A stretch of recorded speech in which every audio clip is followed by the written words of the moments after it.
بڑے بڑے سمجھدار لوگوں کو کالا جادو ہو جاتا ہے، اور بڑے بڑے عقل مند لوگ ہوتے ہیں جن کی بھابھی انہیں نظر لگا دیتی ہے۔ بڑے بڑے سمجھدار لوگ ہوتے ہیں کہ جن کی دکان کے آگے کوئی تعویذ پھینک جاتا ہے۔ بڑے سمجھدار لوگ ہیں لیکن وہ چھوٹی چھوٹی باتوں سے اتنے کمزور ہو گئے کہ سانپ سے ڈرتے ڈرتے رسیوں سے بھی ڈرنا شروع کر دیا۔ بہت زیادہ مال دولت وجاہت شہرت کے باوجود جو لوگ نفسیاتی طور پر کسی میل کچیل کا شکار ہوتے ہیں، ذہنی طور پر، وہ ساری صلاحیتوں کے باوجود بھی کمزور، بے چین اور بے سکون رہ جاتے ہیں۔ زندگی میں گمان، سوچ، اپنی نفسیات کو ہمیشہ اچھا رکھیں۔ کبھی بھی اپنے آپ کو الجھاؤ کا شکار نہ ہونے دیں۔ جس آدمی نے سکون لینا ہے اس نے بھی یہاں سے لینا ہے، اپنے اندر سے۔ جس نے مطمئن ہونا ہے اس نے بھی خود بخود ہی ہونا ہے، اور جس شخص نے بے سکون رہنا ہے اس نے بھی خود بخود ہی رہنا ہے۔ میرے نبی کریم علیہ السلام نے اپنے صحابہ کو مطمئن زندگیاں فراہم کی، اطمینان بخش رویے حضور نے دیے۔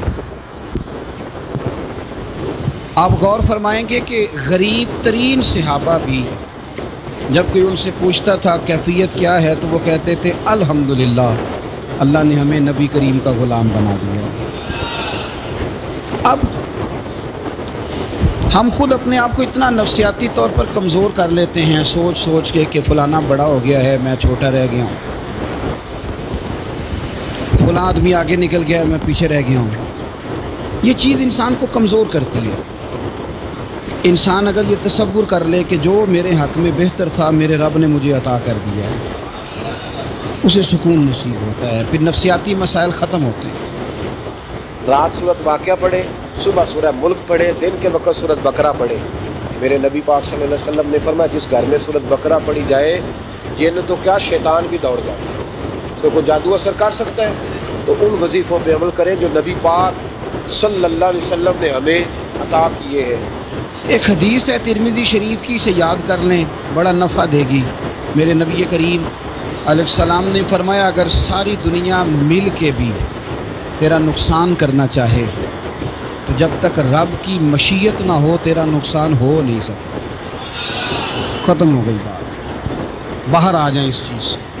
اور فرمایا سارے زمانے کے لوگ مل کر تیرا نفع کرنا چاہیں تو جب تک اللہ نہ چاہے وہ تیرا کوئی نفع کر نہیں سکتے۔ نقصان بھی اللہ کی مشیت پہ ہے، نفع بھی اللہ کی رضا پہ ہے، تو پھر آپ بلا وجہ لوگوں کو دیکھ کر ٹینشن کیوں لیتے ہیں؟ پریشانی کاہے کی؟ آزمائش کس بات کی؟ اپنے آپ کو سکون دیں، اپنے آپ کو مطمئن کریں، کہیں رب بڑا ہی مہربان ہے، اس نے جہاں اچھا سمجھا ہے وہاں اس نے مجھے رکھا ہے۔ اپنے ذہن کو اطمینان دیں، سکون دیں۔ میرے نبی کریم علیہ الصلاۃ والسلام کی پوری حیات مبارکہ میں آپ کو شکوہ نہیں ملے گا کہیں بھی۔ حضور یتیم پیدا ہوئے، کتنی دفعہ آپ کو کتابوں میں ملتا ہے کہ حضور روئے ہوں کہ میرا باپ ہوتا تو ایسے ہوتا، میری اماں ہوتی تو ایسے ہوتی۔ ہم روز نہیں روتے؟ نبی کریم صلی اللہ تعالی علیہ وسلم نے اپنی زندگی ساری آزمائشوں میں گزاری، کمال ہی کر۔ کہیں آپ کو محسوس ہوتا ہے کہ نبی کریم صلی اللہ علیہ وسلم کسی کے پاس بیٹھے اور فرمایا آؤ میں تمہیں اپنے دکھ سناؤں؟ ہمیں تو مسئلہ بن گیا ہے، ہم لوگوں نے اپنے آپ کو غیر مطمئن بنا لیا ہے۔ ہم ان ساری چیزوں کی ڈیمانڈ کرتے ہیں جو ہمارے مالک نے مناسب نہیں سمجھی ہمیں دینی۔ ہمیں اپنے آپ کو مطمئن کرنا چاہیے، سکون میں رکھنا چاہیے۔ اگر آپ تھوڑا سا اپنے آپ کو سکون دیں، اطمینان دیں، کہیں الحمدللہ، اللہ تبارک و تعالی جہاں جس کو چاہتا ہے وہاں اسے بٹھا دیا کرتا ہے۔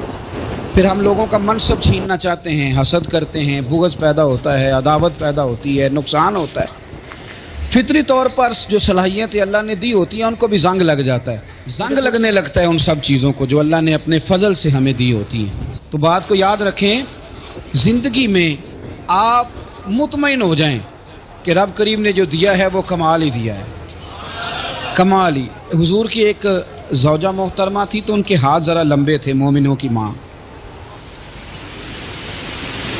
بعض خواتین نے ان سے کہا کہ لمبے ہاتھوں والی، ہم بنا لیتے ہیں نا یہ بھی بات کہ اس کا ناک موٹا ہے تو اس کی آنکھیں چھوٹی ہیں تو اس کے کان بڑے ہیں تو اس کے ہاتھ کیسے ہیں، تو کہا لمبے ہاتھوں والی، تو وہ پریشان ہو گئی۔ نبی کریم علیہ السلام تشریف لائے، کیا ہوا؟ اس کی یا رسول اللہ مجھے لمبے ہاتھوں والی کہتے ہیں۔ تو حضور فرمانے لگے یہ پریشان ہونے والی بات ہے کہ خوش ہونے والی بات؟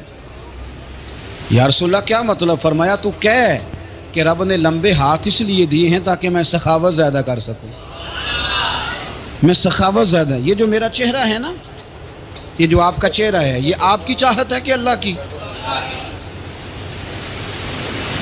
فی ای صورت ما شاء رکبک، اللہ فرماتے ہیں جیسے میں نے چاہا ہے ویسے تجھے بنایا ہے۔ تو اگر میرا موٹا ناک، میری چھوٹی آنکھیں، میری بڑی آنکھیں، میرے چپٹے کان، یہ میرے تو نہیں، یہ تو میرے رب کی چاہت ہے۔ مجھے اپنے موٹے ہونٹوں سے نفرت کرنی چاہیے کہ اللہ کی چاہت سے پیار کرنا چاہیے؟ مجھے اپنے کالے رنگ پر پریشان رہنا چاہیے کہ رب کی چاہت پر مجھے پیار آنا چاہیے؟ اللہ کی چاہت پر پیار کر، یہ چاہت ہے اللہ کی، یہ چاہت ہے، تو اللہ کی چاہت سے محبت کر۔ تو پریشان ہو رہا ہے فلانے کا رنگ ہو رہا ہے تو میرا کالا ہے، فلانے کا مکان بڑا ہے تو میرا چھوٹا ہے، فلاں بڑی گاڑی میں کیسے بیٹھ گیا؟ بھئی اللہ نے چاہا تھا بیٹھ گیا، اللہ نے میرے لیے سائیکل پسند کی ہے، مجھے الحمدللہ کہہ کے سائیکل پہ بیٹھنا چاہیے، اس نے پسند کی ہے، اس کی رضا ہے کہ میں یہاں رہوں۔ تو ایک بات تو یہ ہمیشہ یاد رکھیں کہ آپ اپنے آپ کو مطمئن کریں، زندگی میں سکون دیں۔ نفسیاتی طور پر ہم بڑے ڈسٹرب اس لیے ہیں کہ ہم بے سکون رہتے ہیں جان بوجھ کے، وجہ ہی کوئی نہیں، لیکن جب تک زندگی ہے اللہ نے زندہ رکھنا ہے، اور جب وقت آ جانا ہے تو پھر کوئی ہمیں بچا سکتا، تو ٹینشن کس بات کی، ڈپریشن کس بات کا؟ ایک بات۔ دوسری بات یہ کہ دوسروں کی نفسیات کا بھی تھوڑا تھوڑا خیال کریں۔